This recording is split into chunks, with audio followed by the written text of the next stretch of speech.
Now everybody wanna live fast and die young, but fast money gone just as fast as it come. I just wanna change the world forever. No lie, I wanna bring the world together. Now everybody wanna live fast and die young, but fast money gone just as fast as it come. I just wanna change the world sad, forever. But I feel disconnected, I feel disrespected, overlooked, undermined or just neglected. See, I hate how we lost, hard-headed or just reckless, and went from being lynched to dying for necklace. When will you see that we legends? We gotta change the perspective, we gotta rise and keep stepping, we gotta reframe the message and be encouraged by the gifts that God gave us. Picture perfect till society frames us.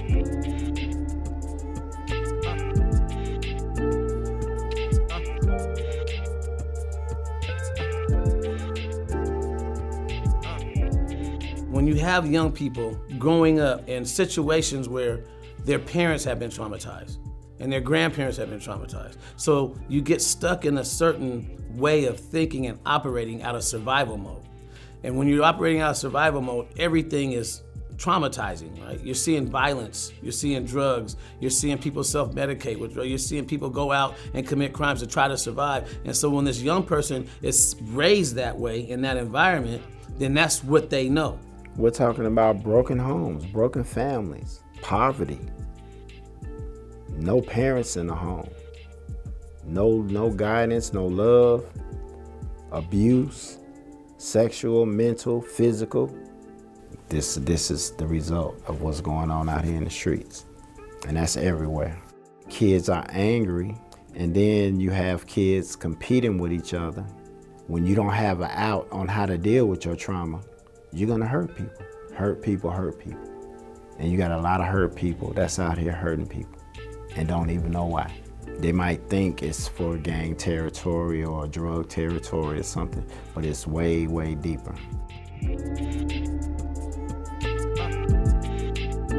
Could you imagine the frustration you feel on a daily basis when everywhere you go, even from your home and the trauma and stress you have in your home to going out into community, and everywhere you go, you're being looked at as somebody that is a potential criminal or somebody that might do harm or just looked down upon constantly? Or kids are going to school being treated unfairly, or kids fall into the system, they're treated unfairly. And you know what's so crazy about it is we take it out on each other. Why am I thinking that the black guy next to me is the person that's the biggest threat to me? That doesn't run anything or own anything or doesn't have anything to do with any systems that oppresses me or suppresses me. Because I've been brainwashed into believing those are the bad guys. So now me, with my self-hate, because I've been taught to hate myself as a black person because black is negative, it's easy for me to shoot you, fight you, be angry at you and take my anger out on you because you look like me. And I'm hating myself.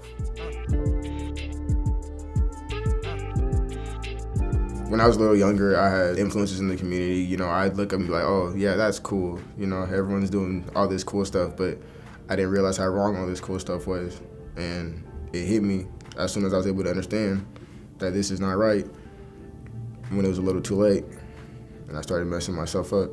I only used to come to school to go to counseling because my principal told me that she was gonna get me kicked out of school by the end of the year. My math teachers told me, like, get out of my class, I'm not teaching you today. You feel all the hope just got sucked out of you and you have nothing there. I can only say what I see and I can say what I feel. And I feel the world's replacing the real with the shit that get us lost and get killed. And to get us lost and get killed. Forever. No lie, I wanna bring the world together. Now everybody wanna live fast and die young, but fast money gone just as fast as it come. I just wanna change the world forever. Many of these young people bring along a whole host of mental health, psychological, social, emotional challenges that unless they're addressed and unless their parents or guardians learn more effective ways of addressing them, they persist. A lot of parents are so preoccupied with their own lives because they're just getting their lives together and been through traumas and stuff that they really don't have time for the kids. You gotta dig into family history, find out what's going on in the family. It starts at home. Everything starts at home. There's a lot of gang violence, and then living out in Seattle, there's all these shootings, and then somebody's getting shot, and that's making people's nerves get bad, and they just hold it in and just let it burrow, and then it just all pops off at the wrong time. That's all we surrounded around is violence. The neighborhood, in the house. There's violence everywhere. You turn on the TV, it's violence. We have breaking news of another shooting in downtown Seattle. Just outside the Rainier Beach Community Center, the Seattle Fire Department tells us an 18-year-old man was shot. What we know is that some sort of shooting played out at the McDonald's here. Stuck in my ways. Stuck in my ways. Stuck in my ways. I've been known, I'm chosen, I'm stuck in my ways. In our country, because of discrimination and historic disproportionate emphasis on identifying minority young people as troublemakers, as people who misbehave, who are more likely to get into trouble. When they make mistakes, they're criminalized rather than redirected. So there are many, many sort of circumstances have really created a group of young people who are more at risk of getting involved in the juvenile justice system. Now you're dealing with people that are trying to find their way because their fathers have usually been taken away from them one way or another, either left or been to the penitentiary or is out here in the streets doing his thing, and there's really not a relationship with the father. So then the young man will go out and want to step into some kind of manhood, and he hooks up with other brothers that are looking for their manhood, and now all of a sudden, hence you got young brothers running around together doing dirt together because you got a bunch of traumatized young people that have been systematically put in this position. Now what you do is this kid falls into the system. They'll end up in the criminal justice system. And then you have white guards, white judges, white prosecutors, white defense attorneys. Then they come out of the system, then they got the social services, the probation officers, and they're all white. So now this kid is going through this whole process of dealing with trauma, is not seeing itself at all through all these systems. The worst that we have to sort of inflict on young people in terms of punishment or deterrent is nothing compared to what they deal with on a daily basis. If you're like walking out of your house and you feel like your life is at risk every moment that you walk out of your house, being in detention probably isn't that big of a deal. Criminal justice involvement is both a cause and a symptom of racism in our communities. People who are caught up in the criminal justice system are a result of inequities and racism. We've learned over the last 20 to 30 years that you can cause more harm, you can make your community less safe by being more draconian. Stuck in my ways. Stuck in my ways. A trained animal at a zoo, like a lion, stays in its cage. It paces back and forth until the cage is open when it pounces. Once it pounces, it gets put back in the cage on higher security. It keeps doing that until it dies because you keep putting it back in the same situation instead of teaching it better ways to become better and not have to feel like it needs to attack, but to feel like it can walk out and be free and eat and be loved and enjoy life like everyone else. The criminal justice system has been very detrimental to our community. Young black and brown bodies have been casualties of the criminal justice system for a very, very long time. They say it takes a village to raise a kid. Our village was decimated through the criminal justice system and all kind of other racist institutions, right? Well, we building our own village now through community passageways. And we ain't been able to build our own village, build our own family, and turn these kids around.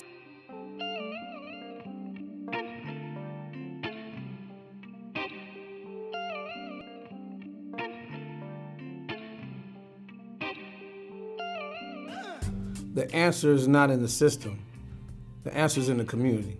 The community needs the resources and the support. The best people for the job to really break this cycle is the people that have been through the cycle and knows how and understands how it operates and knows what our young people need. And we used the same people that have been through the systems, have been through these streets, that have had to hustle and had to live in survival mode and have turned their lives around and started doing different things in their life that were more positive. We take them and put them in a position to go back into the same communities and work with those kids to keep them from going down the track. Those are the experts. But this cycle gon' repeat itself. If I don't see, I need some help. I need to be broken, cause I'm a broken leader. We suffered a lot of abuse because my stepfather was an alcoholic, so I ran away from home 13 times and slept out in the streets. After my mom died, I started doing drugs, smoking marijuana, drinking, hanging out with the crowd. And at 21 years old, I became addicted to freebase cocaine. I had like an off and on experience with trying to do good and going back to drugs and trying to do good and going back to drugs, building myself up and tearing myself down. I sat in regular prison, and then you just sit there and the only thing you do is talk about how to commit crime. As I see now, those were the steps that I had to take to get where I'm at today and to do the work that I'm doing. Community passageways is helping me more than it's helping the kids that we work with, because technically I'm going through the same process that they're going in. And I think that's another reason why I'm so passionate about trying to help every kid that I can. See the cycle gon' repeat itself. If I don't see, I need your help. My mom basically took us away from our dad because it was very violent. He was a very violent man. She met a young man and he became a predator. He waited till I turned 14 to start messing with me. So I was put in the foster system. They asked my mom, who do you want, your husband or your daughter? She chose her husband. They removed me from the home, put me in the foster system. And at that time, I didn't have nobody. Didn't know nobody here, no family here. I didn't want to be there. I was the only African-American girl there, and I felt out of place. So I went to the streets, and I lived the street life. And I really didn't get help from the streets. It's just that I felt love, being a gang member. I was an ex-gang member, drug dealer. I was doing a lot of things in my teenager years, and I didn't stop until I was 25. I didn't want to live my life like that anymore. And at that time, I said I wanted to be a counselor. I wanted to be able to help kids because I didn't get the help. I got a good heart, and I want to give back to the community. That's why I do the work that I do. Because I'm still healing. I didn't realize I was still hurting. I thought I was over my pain.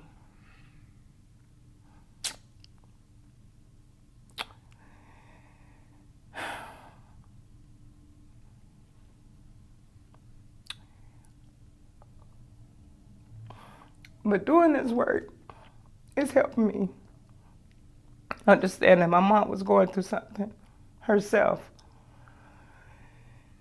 So I'm trying to help these kids understand that their parents might be going through something and don't even know no better themselves, because you don't know what they went through growing up. But I'm asking God to remove the pain. And so with me working with kids and being with them and seeing what they're going through, all I could think about is other people got things going on in their life themselves. So it's not about me. It's about the kids. But by me helping them, it's helping me be stronger. And that's what I'm doing. So I had my daughter at 16. I was married at 18, divorced at 21. Had my, between 21 and 22, I had 2 more children. And I was survival of the fittest. I've sold drugs, I've worked jobs, and throughout my journey in life, I stuffed a lot of my issues, abusive issues, and I just put my best face on and took care of everyone else at the expense of myself. As in African-American families, black and brown families, we really don't talk about abuse, sexual, mental, physical abuse. You kind of just put your strong face on and you just press through and just move forward. And June 15, 1998, there was an explosion and my life came crumbling down before me. And I ended up in a domestic situation. It was at that moment when I pulled out that gun and pulled the trigger. I didn't consider anything. No one knew that I was broken on the inside. They missed the brokenness. My problem, my drama, my issue, my trauma, it started at home. They trauma that they probably dealing with, their mom is not there, she on drugs, they acting out and don't know how to really ask for help. So you have to reach out and just have a one-on-one and talk to them and let them know that you're here for them so they can have someone they could trust. Yes, this is what we are, baby. That's what I want to do. Oh, so you want to bond with me? Yeah. Oh, you want to bond? We have interventions that have actually deferred or diverted young people from juvenile justice, but we're never going to get to scale if we only use professionally trained individuals to implement these. How you're supportive of the family, how you're willing to roll with what the family is experiencing, which a lot of mental health professionals are not willing to do. Could we take what we've developed, could we take some of those skills and engage community advocates where they take their almost inherent capacity to engage and to relate to young people and families and align with them some of these skills around how do you actually change behavior and how do you teach parenting skills and how do you have a young person who's experienced trauma learn a different way of addressing the distress they feel from trauma? How do you help young people who are naturally as adolescent learn to regulate their emotions more effectively? How could we take the capacity of the community advocates who are naturally engaging to these young people by their life stories, often having been involved in prison or jail in their lives? How can we take their life stories of success, of moving from that circumstance, and align them with some of these skills? And the purpose of the meeting today is just go over some scenarios which trigger them. So then a month or 2 months later, this charge came up. And when this charge came up, she flipped out on everybody at school, so I had to go up to the school. We need to set up something with her probation officer. We need to set up something with the defense attorney. We need to all sit down as all systems folks and do a wraparound service meeting and have a wraparound service meeting about her, without her in the room, without her dad in the room, come up with a game plan, and then figure out how we're gonna, and then we put both of them into the room with our game plan already set together as a group of wraparound services, and then say that, and we want the dad to follow something, we want the daughter to follow something, we need to put both of them on a regimen, you know what I mean, on how we're gonna operate in conjunction with each other. I've been working with her and her mom on their... The people that have lived lived experiences are the experts. I got people that have lived it and have had to struggle through it and had to survive through it and then come out of it. We take those people, we take them through training. We work with University of Washington. The training that they get there, we just mold it in with the live life experiences of their life training. CP Fit puts us in a position to purposely set out to go into the homes, work with the parents and guardians, work with that kid's whole surrounding in that home environment, right? And help those parents. The training we've been going through at University of Washington to learn more about the brain science, that was awesome because it's stuff that we didn't know, how trauma affects the brain, how to de-escalate situations and how to accept situations. And now what it does is give us the science behind it and the understanding of what we actually been doing in our own culturally relevant way. Puts more tools in our toolbox. Now we have a clearer understanding of what we've been doing and we can do it at another level. So it just makes us more powerful in the work we do. We did a 13-week training with a book about this thick. Dr. Troopin was training us how to restructure families and teaching us the language. I was working and doing this course and working with the kids at the same time. It was grueling, but I learned a lot. Now I'm going into people's homes and helping restructure families. I'm in the courts and all the judges know me, all the attorneys know me, the POs know me. At RJC, detention, King County Court, and I'm working with all these people. I'm working with adults, I'm working with young adults, I'm working with kids from 13 to 18, and it's incredible. I'm trying to help them out and make sure they understand that it is a different way and a different outcome. They didn't understand it at first. It takes a while, you know, because if you've been on a pattern and that pattern was negative, it's going to take a minute before you understand where I'm coming from or using the words that we use to get them to understand and know the meaning of it behind it. We're credible messengers. We've been through the storm and the rain. I've been through everything that any kid could ever imagine to go through. You can model everything that you do off of me. When they initially meet me and they see the way I'm dressed or whatever, they think, oh, here's another counselor. Here's another caseworker. And I tell them I'm not a counselor, I'm not a caseworker. I'm a bigger version of you, and I have the solution to your problem. I know where you're gonna end up if you choose to keep doing wrong, and I know where you're gonna end up if you choose to do right, because I've been on both sides of the spectrum. That's cool. Hey, Dominique. I had to straighten out so you can straighten out. Working with Keith, for me, the experience has been very uplifting.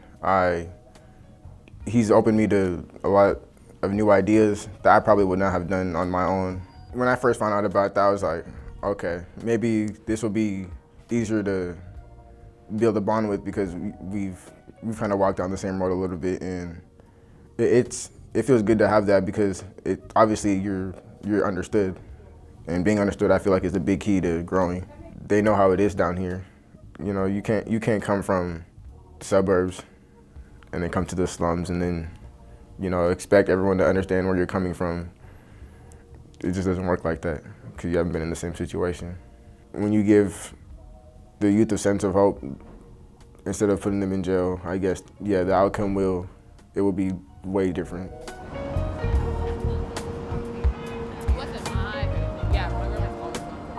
Being that Tora, my mentor, was in the streets, fought, went through traumatic experiences, made me feel relatable to her, which made me feel like I can open up more. With her, I felt like I'm just a person that went through something that other people go through.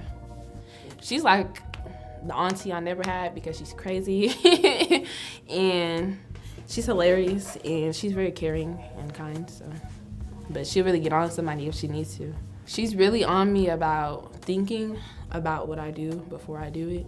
Nowadays, like, situations have came upon me where I just was like, you know what, it's not even worth it, let me just leave. And that's what she's been teaching me. That's what everything I've been going through, it's been teaching me. Like, it was like a lesson that I needed to rehear. They don't want someone that just coming to them just with books and words. They want to really know that you understand them and you've been where they've been. So it was like I told them the truth. I had to really be radical. Acceptance about what do I want for my life, what do I want for my kids, what do I want to teach these young people that's out here with no self-direction. We didn't get love in our house. It was always dysfunctional. So for me, I want to just give back and help these kids and tell my story and let them know, I've been there, done that, and look where I'm at now. Really, my self-care is not really dealing with myself, but it's really looking out for others. Me, I've dealt with racism with all colors all my life, not just black, not black and white. I just want to give kids space to talk about deep-rooted issues and things that they normally would not have space to talk about. And they don't have time to think about because they're consistently in survival mode. You're seeing people get shot and gunshots flying everywhere and things are happening all over the place. And you don't have time to sit back and think about how trauma affected you or what issues you're dealing with and how they affect you emotionally. You're either operating out of love or fear. So we got to start operating out of love instead of fear of each other. These kids come with some of the deepest thoughts, but they have space to do it. They're in a comfortable zone, they get to eat, they sit down, and they're in a safe space. And they really get to tell their truth. Once you have your mind right and the knowledge that you have, it doesn't matter what people or anyone do to your body. If your mind is free, you're free. And then and us as elders get to talk to them about our truth, and we have dialogue with each other, and we're building relationship and community with each other. And that's what the circle's all about. As me coming out of prison in 2012, my whole mindset changed. We spend a lot of time with our kids. We take them to peacemaking, healing circles for them to identify that they have trauma, and to help them to identify that they can speak about their trauma. yeah, bro, you know, or you can look on Facebook and just be like, dang, Brody died, and you just see a picture, you know what I'm saying? You be like, dang, bro, I just shook his hand like. It's already late. It's 8:17. I'm sorry to keep you guys over. Listen, these are the kind of conversations that we need to have in the community. Bringing all different colors together, all different ages together, and having real deep-rooted conversations. Everybody loves our peacemaking healing circles.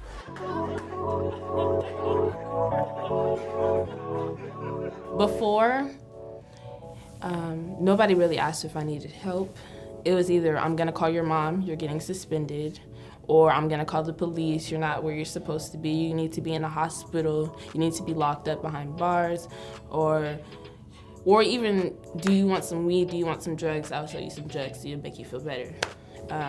This has been more like, you need to get it together or you're going to jail, or you need to get it together because we are here for you and we love you, even if you're just new. Like, it was more like a welcoming, open arms.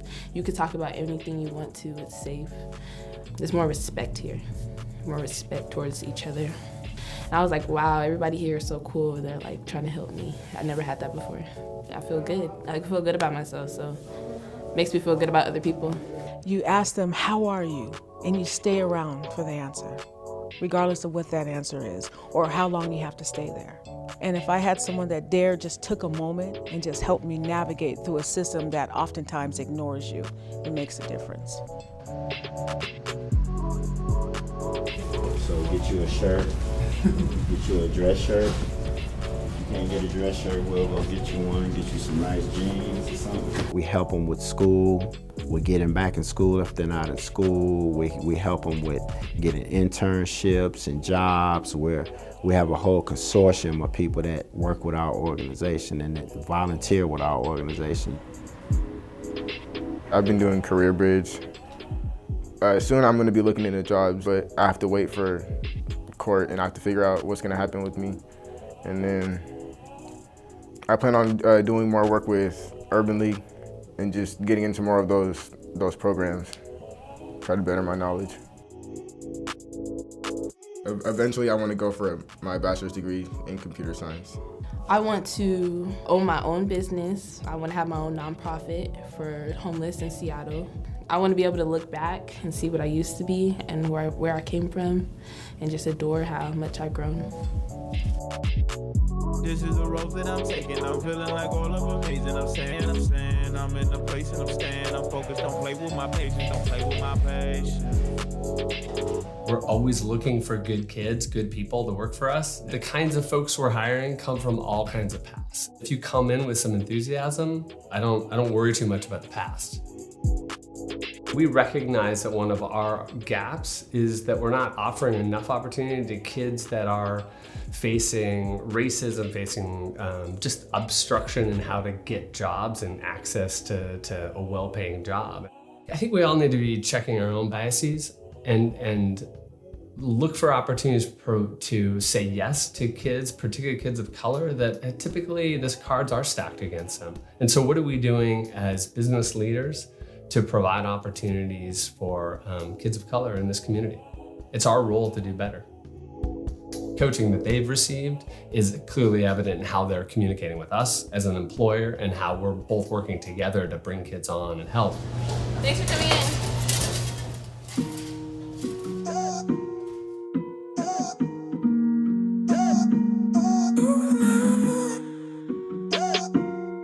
I just get mad and everything else goes out the window. Somebody says something to me and I get pissed off and then I get violent. It's not gonna always be pretty, right? Like, there have certainly been cases that we've worked with Dom where it hasn't quite worked out like we hoped. And what folks like myself in the system and the community have to be prepared for is the invariable criticism that's gonna come with, well, see, you tried something different and look what happened. The kid didn't take advantage of that and they continue to commit crimes. And we just have to be ready to explain that this isn't gonna be perfect. I would say to those people who say we shouldn't be letting kids run around with ex-cons, is that what is your alternative? Who should be running around with these kids? If the goal is to rehabilitate, as the law requires us to, who do you think is going to be more effective? Someone who does not want to see the kid, someone who does not want to advocate for the kid, someone who won't hold the kid to account, or is it someone who knows what the kid is going through? Good morning, everybody. Please have a seat. Your Honor, we are here for a disposition today in the matters of Armand Kareem.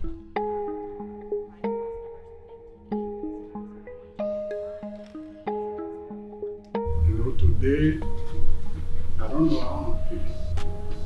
It worried me a lot that as full as I am, my son don't bury me and I bury him.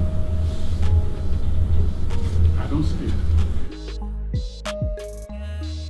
This year, Armand has gotten his head on straight and he keeps making better and better progress. He's doing well at school. He's working with community passageways, which you no doubt will be hearing a lot more about from Keith. I've been stressed out for the last 2 months, but his accomplishment has me at ease now. And I'm very proud of this guy. And I'm just waiting to see what else happens for him. That community mentorship program is so much more than just a friend to talk to. It is a support system that may not have existed and gets to the root cause of some of these things. It keeps folks safe, keeps the kids safe, not just in the short term of the case, but then hopefully in the long term. That's the ideal. They can talk to the kid in a way that someone in a black robe can't necessarily. They can talk to the kid in a way that maybe even the juvenile probation counselor can't. And then you have a mentor who comes and says, this is how I got out of the gang. The mentor is long-term. What I tell a lot of these kids who are lucky enough to have community passageways is that these people are going to be in the community regardless of when you're done with this process. They're going to be here for the long term. This is building community. When they come into the courtroom, it's just a breath of fresh air. It's like bringing the cavalry in. You know that you're going to have trusted, thoughtful, serious community mentors in who have the training to work with these kids. And 9 times out of 10 will build a rapport and trust with these kids and point them in the right direction. In Armand's case, his slope has started like this, and it's gone like this, and it's gone like this, and it's gone like this without a break in that slope.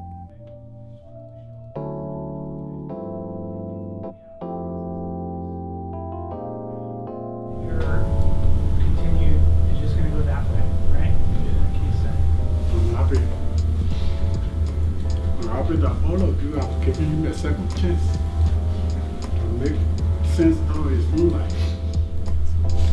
Thank you. I'm happy. I'm crying, but I'm happy to sit here. It's tears of joy today. Thank you.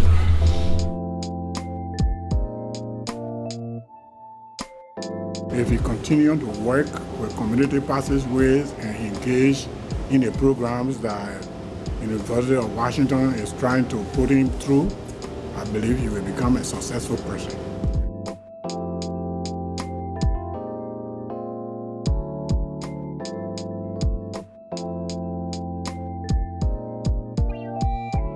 We need to grow the capacity of organizations like Community Passageways.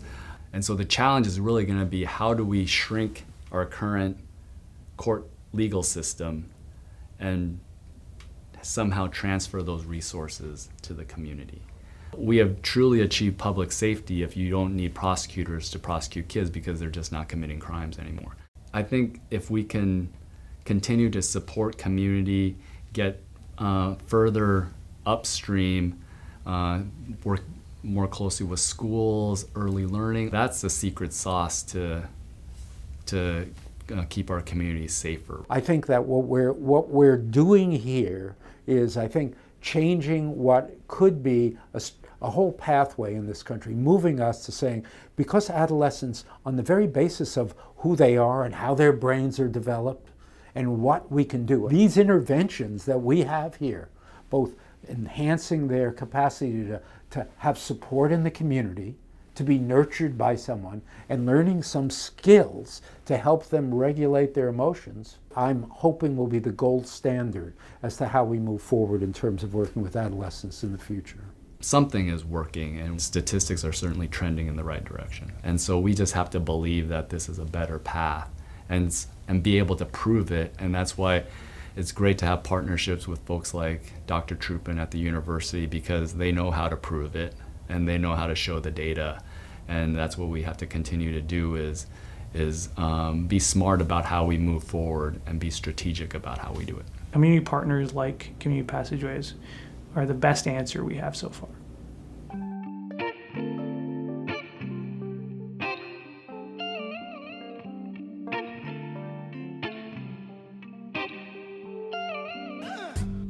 Has locking people up work? Did it lower crime? Did it deter crime? Are crime rates decreasing? No, they're not. What are our recidivism rates for people that we lock up? 78%. What are the recidivism rates for people that get connected to the community and get a job and get housing? Get hit 13%. What else is there to say? I feel more happy and comfortable in my skin than I was being told all the time that I was never going to be anything. I feel better. We got this. We got it. They won't know any of this stuff unless we teach it to them, unless we tell it to them, and help them to understand that you can stop this. The thing that happened with your mom and your dad, you can stop this, because if you continue to do what you do, your kids are going to say the same thing about you. You can stop this, and you can make a change for the generations to come. I've been a part of cycles of brokenness my entire life. So now I'ma break everything that has been breaking me, my people, my community, the world.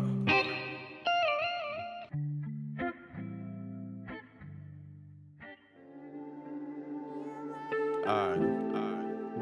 Let me get in my zone, y'all. Hey. We gonna get to the truth today, man. For real. Hey.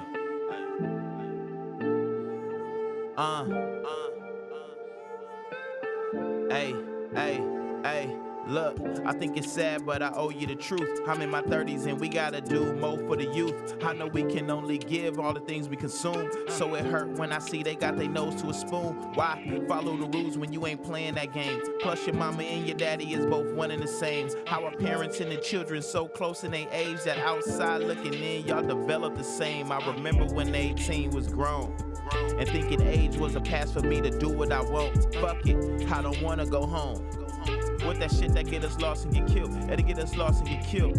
I can never say what you need. I can only say what I see, and I can say what I feel. And I feel the world's replacing the real. What that shit that get us lost and get killed, that'll get us lost and get killed. Forever. No lie, I wanna bring the world together. Now everybody wanna live fast and die young, but fast money gone just as fast as it come. I just wanna change the world forever. No lie, I wanna bring the world together. Now everybody wanna live fast and die young, but fast money gone just as fast as it come. I just wanna